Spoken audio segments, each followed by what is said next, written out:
Most of you have probably seen or heard about the stillblowingsmoke.org campaign that's been launched in California, and you may be asking yourself, why is the California Department of Public Health so against vaping when year after year more smokers are turning to e-cigs as a less harmful alternative to tobacco cigarettes? Isn't their number one priority preserving public health? Isn't that their job? Problem number one. The more money Big Tobacco makes, the more money California gets. In 1998, a deal was struck between the biggest big tobacco companies and 46 U.S. states called the Master Settlement Agreement, or MSA. This agreement said that these big tobacco companies would make yearly payments to the states in exchange for the states dropping lawsuits against them regarding smoking-related deaths and expenses. The amount of money Big Tobacco pays the states each year is directly dependent on how much they sell. Problem number two. The states spent that money before they got it. Most of the states wanted all that money up front, instead of waiting for payments from Big Tobacco each year. So they sold bonds to Wall Street based on the amount they calculated Big Tobacco would be paying them.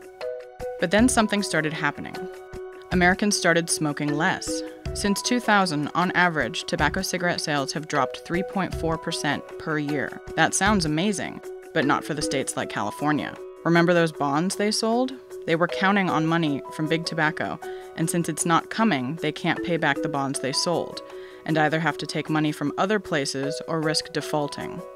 New Jersey, Ohio, and Virginia have already announced they have to take money from their reserves due to insufficient funds from the tobacco money. And with the growing popularity of e-cigarettes, the smoking rate is declining even faster. California and New York are being affected the most, because they have the highest populations and are owed the most money by Big Tobacco under this agreement. In 2013, cigarette shipments saw their biggest decline since 2009, and many financial analysts say the cause of that severe decline is e-cigarettes. In 2012, Americans bought over 14 billion packs of tobacco cigarettes and 200,000 packs of e-cigarettes. The following year, sales of tobacco cigarettes decreased by 1 billion, and sales of e-cigarettes doubled. Wells Fargo estimates tobacco cigarette sales will decline by 68% over the next 10 years, and e-cigarette sales will increase more than 13 times.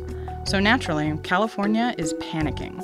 The way they see it, e-cigarettes are taking money away from them, regardless of the fact that people are getting off tobacco cigarettes. So it's now California's mission to either A, ban e-cigarettes completely and get people back on tobacco cigarettes so the money starts rolling in again, or B, classify e-cigarettes as a tobacco product so they can tax them like they do tobacco cigarettes, higher than normal sales tax, and roll them into the MSA agreement so they too have to pay the states. One of their key arguments is that if e-cigarettes fall under the MSA and also have to make payments to the states, that money gives these states a powerful tool to stop e-cigarette makers from targeting youth. No wonder one of stillblowingsmoke.org's biggest and most unfounded talking points is that e-cigarettes are marketed to children, and never mind that only 14.6% of the funds the states receive from Big Tobacco actually go towards costs associated with smoking or smoking prevention.